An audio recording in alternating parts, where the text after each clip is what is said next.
Bien, vous pouvez consulter notre site internet ou notre application France Info. Nous, pour nourrir le débat sur les prix des carburants, nous avons voulu en savoir plus sur les alternatives qui existent. Alors, on a déjà beaucoup parlé des véhicules électriques. Là, nous avons testé ceux qui roulent à l'hydrogène et au GPL. Est-ce que ce sont des options qui valent le coup pour la planète et pour notre budget? Réponse avec Luc Bazizin, Jean-Marc Nouknouk et Christophe Vignal. Ces deux voitures offrent des solutions alternatives au carburant classique. L'une roule au GPL, l'autre à l'hydrogène. Je vais parcourir 100 km pour vérifier combien cela me coûte. Je commence par le modèle à hydrogène. Premier objectif, comprendre comment ça marche. Regardez, derrière la carrosserie ici se cachent 3 bonbonnes d'hydrogène. Elles envoient le gaz vers l'avant de la voiture. Là, avec l'oxygène de l'air, la voiture fabrique sa propre électricité. Plus besoin de prise pour la recharger, juste de l'hydrogène. Au volant, la conduite est simple. Ce qui est impressionnant dès le début, c'est ce silence à bord, il n'y a pas de vibration. La voiture ne rejette que des gouttelettes d'eau et affiche une belle autonomie, 700 km. Puisqu'elle n'émet aucun polluant, elle bénéficie du plus fort bonus écologique à l'achat, mais reste chère. Le gros défaut de cette voiture, c'est son prix, 72 000 €. Alors on peut quand même déduire les 6 000 € d'aide de l'État, mais ça fait quand même une voiture à 66 000 €. L'explication est simple, en fait pour fabriquer des piles à combustible, il faut du platine et c'est un métal qui coûte aussi cher que de l'or. Conduire une voiture à hydrogène aujourd'hui est un privilège. On en compte tout juste 100 en France sur 35 millions de véhicules en circulation. Et pour cause, en plus du prix élevé, il existe encore très peu de stations. J'en trouve une à l'ouest de Paris, après 100 km parcourus. Alors la station se trouve dans une zone industrielle, c'est pas forcément évident à trouver.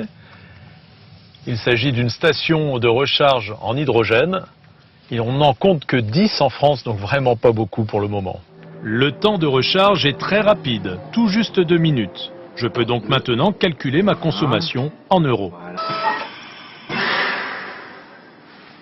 Donc vous le voyez, ça m'aura coûté 10,20 € de parcourir 100 km avec cette voiture, soit juste 1 ou 2 € de plus qu'avec une voiture thermique classique, essence ou diesel, mais celle-ci n'a rejeté aucune particule de CO2.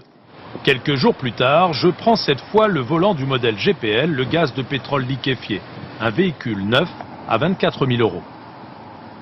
Cela fait à peu près une trentaine de kilomètres que je roule à bord de ce véhicule GPL et pour le moment je ne constate aucune différence dans la conduite avec un véhicule classique essence ou diesel. Encore confidentiel, sur nos routes, on compte seulement 210 000 modèles GPL en France, soit 0,6% du marché.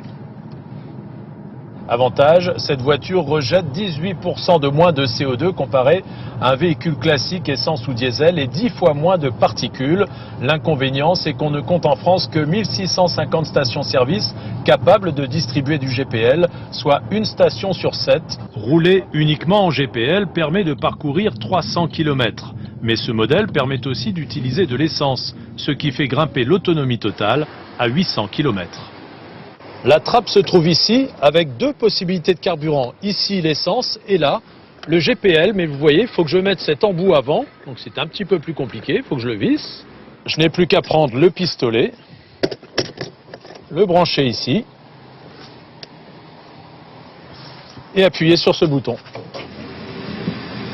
Voilà, donc j'ai parcouru 100 km en GPL, soit 6 litres. Pour 5,47 €, soit près de la moitié de ce que ça m'aurait coûté en essence ou en diesel. Écologique mais pas toujours synonyme d'économique. Ces alternatives devraient devenir plus abordables à l'avenir à condition que les incitations suffisent à encourager l'achat et l'usage d'un grand nombre de ces véhicules. En bref, sachez que le nombre de personnes tuées sur les routes de France